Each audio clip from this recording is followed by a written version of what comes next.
നിന്റെ മാത്രം സഖി ഭാഗം 22.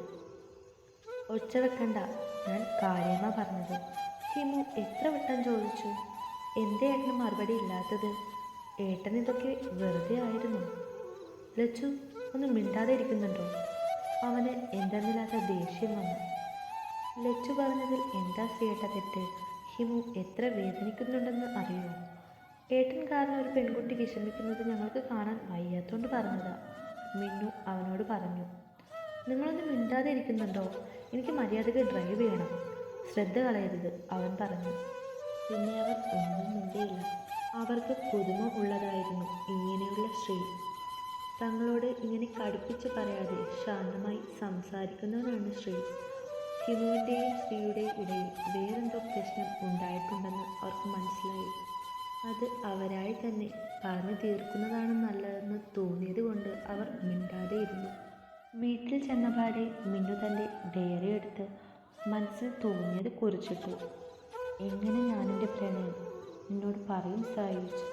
നിനക്കെൻ്റെ പ്രണയം ഉൾക്കൊള്ളാൻ സാധിക്കുമോ? പറ്റില്ല എങ്കിൽ ഞാൻ. ആദ്യമായി ആ മുഖം എൻ്റെ കണ്ണിലാണ് പതിഞ്ഞത്. പിന്നീടത് ഹൃദയത്തിൽ വന്ന് പതിയുകയായിരുന്നു. ഓരോ ദിനവും കഴിയുന്തോറും അത് ഹൃദയത്തിൽ വേരൂന്നി കഴിഞ്ഞിരുന്നു. അതിനെ അവിടെ നിന്ന് പറിച്ചെടുക്കാൻ സാധിക്കില്ല. കാരണം അത് അത്രമേൽ അവിടെ സ്ഥാനം പിടിച്ചിരിക്കുന്നു, മറ്റാർക്കും കടന്നു ചെല്ലാൻ പറ്റാത്ത വിധം. മിന്നു മോളെ, അമ്മ വിളിക്കുന്നത് കേട്ടാണ് അവൾ ഡയറി ഷെൽഫിനുള്ളിൽ വെച്ച് അമ്മയുടെ അടുത്തേക്ക് ചെന്നത്. എന്താ അമ്മ? മിന്നു ചോദിച്ചു. മുകളിൽ തുണി ഇട്ടിട്ടുണ്ട്, മോൾ അതൊക്കെ എടുത്ത് മടക്കി അലമാരയിൽ വെച്ചേക്ക്, വിദ്യ പറഞ്ഞു. ആ അമ്മ. എവിടെ നിന്ന് മടക്കണോ അതോ ഇതെല്ലാം കൂടി എടുത്ത് താഴെ മുറിയിൽ കൊണ്ട് എന്നിട്ട് മടക്കണോ? മിന്നു ടെറസിൽ നിന്നുകൊണ്ട് ചിന്തിച്ചു. എന്നാൽ എവിടെ നിന്ന് മടക്കാം. മിന്നു അത് പറഞ്ഞുകൊണ്ട് തുണിയെടുത്ത് മടക്കുവാൻ തുടങ്ങി. മിന്നുവേ! ശബ്ദം കേട്ട ഭാഗത്തേക്ക് അവൾ നോക്കി. ലച്ചു ഫോണുമായി ടെറസിൽ നിൽക്കുന്നു. സിദ്ധുവേട്ടനാണോ? മിന്നു ചോദിച്ചു. അതെ, ലച്ചു പറഞ്ഞു. നിങ്ങൾ സംസാരിച്ചു. ലച്ചു ചിരിച്ചുകൊണ്ട് ഫോണിലെ സംസാരം തുടർന്നു. മോളെ ലച്ചു, ശ്രീദേവി അവളെ വിളിച്ചു. എന്താ അമ്മ? താഴത്ത് നിന്ന് അമ്മ വിളിക്കുന്നത് കേട്ട് അവൾ ചോദിച്ചു. ദേ ഇവിടെ വന്ന് ഈ പാത്രങ്ങളൊക്കെ കഴുകി വെച്ചേ, ശ്രീദേവി പറഞ്ഞു. സിദ്ധുവേട്ട പോയി പണിയെടുക്ക് ലച്ചു, സിദ്ധു പറഞ്ഞു. ലച്ചു മൂളിക്കൊണ്ട് ഫോൺ കട്ട് ചെയ്തു. ലച്ചു ടാറ്റ. അപ്പുറത്ത് നിന്ന് മിന്നു കൈവീശി. ടാറ്റ. ലച്ചു സങ്കടത്തോടെ നടന്നു. അടുക്കളയിൽ നിന്ന് പാത്രങ്ങളോട് യുദ്ധം ചെയ്യുകയാണ് ലച്ചു. അങ്ങനെ എല്ലാം തന്നെ അവൾ കഴുകി വെച്ചു.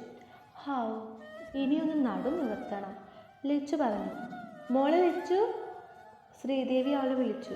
ദൈവമേ, ഇനി അടുത്ത പണി തരാനാണാവോ, ലച്ചു മനസ്സിൽ ചിന്തിച്ചു. എന്താ അമ്മ? അവൾ ചോദിച്ചു. കൈ കഴുകിയിട്ട് വാ, ചായ കുടിക്കാം, ശ്രീദേവി പറഞ്ഞു. കഴിക്കാൻ എന്താ അമ്മ? ഉഴുന്നുവട, ശ്രീദേവി പറഞ്ഞു. അയ്യോ, സുനാമി വരുന്നേ. സുനാമിയോ? ശ്രീദേവി ചോദിച്ചു. ദേ അമ്മയുടെ ഈ മോള്, രാം ലച്ചുവിനെ നോക്കിക്കൊണ്ട് പറഞ്ഞു. പതുക്കെ വന്നുകൂടെ ലച്ചു നിനക്ക്? ശ്രീദേവി അവളോട് ചോദിച്ചു. വടയുടെ കാര്യത്തിൽ നോ കോംപ്രമൈസ് അമ്മ, ലച്ചു പറഞ്ഞു. ഭക്ഷണത്തിൻ്റെ കാര്യത്തിൽ എന്ന് പറയും ലച്ചു, രാം അവളോട് പറഞ്ഞു. രാമേട്ടോ? ലച്ചു അവനെ ചുണ്ടു ഊർക്കിച്ച് നോക്കി. സത്യമല്ലേ ലച്ചു ഞാൻ പറഞ്ഞത്? അത് കേട്ടതും അവൾ സങ്കടത്തോടെ ചുണ്ടു പിളർത്തി. അപ്പം നിനക്ക് ഈ ഉഴുന്നുവട വേണ്ടേ? രാം ചോദിച്ചു. എനിക്ക് വേണം, അത് പറഞ്ഞവൾ രണ്ടെണ്ണം രണ്ട് കൈയിലായി എടുത്തു കഴിച്ചു. അവളുടെ സ്വഭാവം അറിയാവുന്നത് കൊണ്ട് അവളുടെ ആ പ്രവൃത്തിയിൽ അവർക്ക് ഞെട്ടലൊന്നും ഉണ്ടായില്ല. സന്തോഷത്തോടെ അവർ ചായ കുടിച്ചു. അച്ഛൻ്റെയും അമ്മയുടെയും വസ്ത്രം അലമാരയിൽ വെച്ച ശേഷം മിന്നു വിച്ചുവിൻ്റെ വസ്ത്രം എടുത്ത് അവൻ്റെ മുറിയിലേക്ക് നടന്നു. അലമാരയുടെ ഡോർ തുറന്ന് അവൾ അവൻ്റെ വസ്ത്രം അതിൽ വെച്ച് ഡോറടച്ചതും അലമാരയുടെ മുകളിൽ ഇരുന്ന ഒരു കവർ അവളുടെ തലയിലേക്ക് വീണു. പെട്ടെന്നായതിനാൽ അവളൊന്ന് ഞെട്ടി രണ്ടടി പിന്നിലേക്ക് നീങ്ങി. ഏട്ടൻ എന്തിനാ ഈ കവറൊക്കെ ഇതിൻ്റെ പൊക്കത്ത് വെക്കണത്? മനുഷ്യൻ്റെ തല കളഞ്ഞല്ലോ, തല ഒഴിഞ്ഞുകൊണ്ട് പറഞ്ഞു. അതെന്താണെന്നറിയാൻ അവൾ അത് എടുത്ത് തുറന്നു നോക്കി. അതൊരു ആൽബമായിരുന്നു. ഇവിടെ ഒരു ആൽബം വേറെ ഉണ്ടല്ലോ, പിന്നെ ഇതേതാ? അവൾ അത് തിരിച്ചും മറിച്ചും നോക്കി. അതിനുള്ളിൽ എന്താണെന്നറിയാൻ അവൾക്ക് തിടുക്കമായി. ഒരു നിമിഷം അവൾ ആ ഫോട്ടോയിലേക്ക് നോക്കി നിന്നുപോയി. അച്ചു ചേച്ചി. പതിയെ അവളുടെ ചുണ്ടുകൾ ആ പേര് ഉരുവിട്ടു. അതിൽ അച്ചുവിൻ്റെ ഫോട്ടോ ആയിരുന്നു. അവൾ പിന്നെയും അതിൻ്റെ ഓരോ താളും മറിച്ചു നോക്കി. പിച്ചുവും അച്ചുവും ഒരുമിച്ചുള്ള ഫോട്ടോ കണ്ടവൾ ഞെട്ടി. അച്ചു ചേച്ചി പുറകിലൂടെ കെട്ടിപ്പിടിച്ച് ഫോട്ടോയ്ക്ക് പോസ്റ്റ് ചെയ്യുന്ന വിച്ചുവേട്ടൻ. അടുത്തതിൽ അവർ കണ്ടും നോക്കിയിരിക്കുന്നതാണ് അവൾ കണ്ടത്. അടുത്ത ഫോട്ടോ പാടത്ത് നിന്ന് അച്ചു ചേച്ചി നടന്നു വരുന്നു. അച്ചു ചേച്ചിയുടെ പുറകെ വരുന്ന വിച്ചുവേട്ടൻ.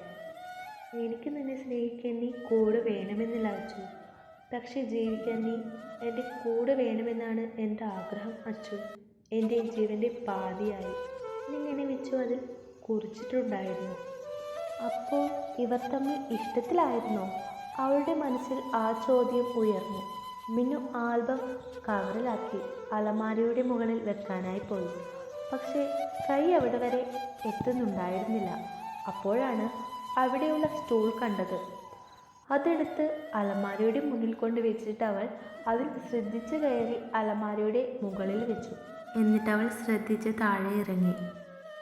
ഇവർ തമ്മിൽ ഇഷ്ടത്തിലായിരുന്നെങ്കിൽ വിച്ചുവേട്ടൻ എന്താ മുത്തശ്ശി അച്ചു ചേച്ചിയെ വിച്ചുവേട്ടന് ആലോചിച്ചപ്പോൾ വിച്ചുവേട്ടൻ വേണ്ടെന്ന് പറഞ്ഞത്? മിന്നു അത് ആലോചിച്ചുകൊണ്ട് മുറിയിലേക്ക് നടന്നു. ഉഴുന്നുവട വേണോ ലച്ചു? ഉഴുന്നുവട വേണോ ലച്ചു? ശ്രീദേവി ചോദിച്ചു. ഇനി വേണ്ടമ്മ, വേണമെങ്കിൽ ഞാൻ അവിടെ വന്ന് എടുത്ത് കഴിച്ചോളാം, ലച്ചു പറഞ്ഞു. നീ കഴിക്കുന്നതൊക്കെ എങ്ങോട്ട് പോകുന്നു ലച്ചുവേ? രാം ചോദിച്ചു. നീ കണ്ടോ അമ്മ എന്നെ കണ്ണു വെക്കുന്നത് രാമേട്ടെ? ഇങ്ങനെ പറഞ്ഞിട്ടാണ് എനിക്ക് എപ്പോഴും വിശക്കുന്നത്. അത് പറഞ്ഞവൾ 4 എണ്ണം കയ്യിലെടുത്ത് ഓടി. ഇതും കൂടി ചേർത്തിപ്പോൾ 10. എന്താ മോനെ, നീ വല്ലതും പറഞ്ഞോ? ശ്രീദേവി അവനോട് ചോദിച്ചു. ആ അമ്മേ, ഇപ്പോൾ കറക്റ്റ് 10ആയി, രാം പറഞ്ഞു. ചൂ, എന്താ അമ്മ? അവൾ അവിടെ നിന്ന് ചോദിച്ചു. കഴിച്ചു കഴിഞ്ഞോ നീ? ആ അമ്മേ, ഇനിയുണ്ടോ? അങ്ങോട്ടേക്ക് നടന്നു വന്നവൾ ചോദിച്ചു. ഉള്ളതല്ലേടി നീ ഇപ്പോൾ അകത്താക്കിയത്? രാം കനപ്പിച്ച് ചോദിച്ചു. അതിന് അവനെ നോക്കി അവൾ ഒരു ചിരി പാസാക്കി. എന്താ അമ്മ വിളിച്ചത്? അവൾ ചോദിച്ചു. ആ മുറ്റൊന്ന് അടിച്ചിട്ടെ, ശ്രീദേവി പറഞ്ഞു. ഞാനോ? ഇവിടെ വേറെ ആരെങ്കിലും ലച്ചു എന്ന പേരിലുണ്ടോ? ശ്രീദേവി ചോദിച്ചു. അതിനവൾ ചുമൽ കൂച്ചി. എന്നാൽ പോയി മുറ്റം തൂത്ത് വാരടി, രാം പറഞ്ഞു. അവനെ ഒന്ന് കൂർപ്പിച്ചു നോക്കി അവൾ മുറ്റത്തേക്ക് നടന്നു. കഴിക്കാൻ തന്നത് ഇങ്ങനെ പണിയെടുപ്പിക്കാൻ ആയിരുന്നല്ലേ അമ്മ? അവൾ മുറ്റം തൂത്തുകൊണ്ട് പറഞ്ഞു. ചൂലവിടെ മുട്ടിക്കാനല്ല, അവിടെ അടിക്കാനാണ് പറഞ്ഞത്, രാം മുറ്റത്തേക്ക് വന്നുകൊണ്ട് പറഞ്ഞു. അതിന് അവനെ നോക്കിയൊന്ന് പുച്ഛിച്ചിട്ട് അവൾ സ്പീഡിൽ അടിക്കാൻ തുടങ്ങി. അതിനനുസരിച്ച് ഈർക്കിലുകൾ താഴെ വീഴുന്നുണ്ടായിരുന്നു. എന്താ ലച്ചു ഇത്? അങ്ങോട്ടേക്ക് വന്ന ശ്രീദേവി ചോദിച്ചു. അമ്മയ്ക്ക് അവൾ ഒരു ചിരി പാസാക്കി. അവൾ ആ ഈർക്കിലികൾ എടുത്ത് അത് ചൂടിന് ഇടയിലേക്ക് കുത്തിക്കയറ്റി. ഇത് പോരെ എന്ന എക്സ്പ്രഷൻ ഇട്ടുകൊണ്ട്. അമ്മ ഉള്ളത് കൊണ്ട് അവൾ സാവകാശം അടിച്ചു. രാം കുറച്ചു മുൻപ് നടന്നതോർത്ത് ചിരിച്ചുകൊണ്ട് മുറിയിലേക്ക് പോയി. ശ്രീ എന്തേ ലച്ചു? ശ്രീദേവി ചോദിച്ചു. ഏട്ടൻ ഞങ്ങളെ ആക്കിയിട്ട് എങ്ങോട്ടോ പോയി, ലച്ചു പറഞ്ഞു. എങ്ങോട്ടാ പോകുന്നതെന്ന് ചോദിച്ചില്ലേ നീ? പിന്നെ ഏട്ടൻ പറയും, ലച്ചു മനസ്സിൽ പറഞ്ഞു. ചോദിക്കുന്നതിന് മുമ്പേ വണ്ടി എടുത്തുകൊണ്ട് പോയി. ആ, നീ മുറ്റടിക്ക്, എന്നിട്ട് കുളിച്ചിട്ട് വിളക്ക് കൊളുത്തി വെച്ച് പ്രാർത്ഥിക്ക്. ആ അമ്മേ. ലച്ചു, നിനക്കിവിടെ പണി തരൽ തുടങ്ങി. ഇത് സാമ്പിൾ, അടാർ പണി വരുന്നതേ ഉണ്ടാവുള്ളൂ.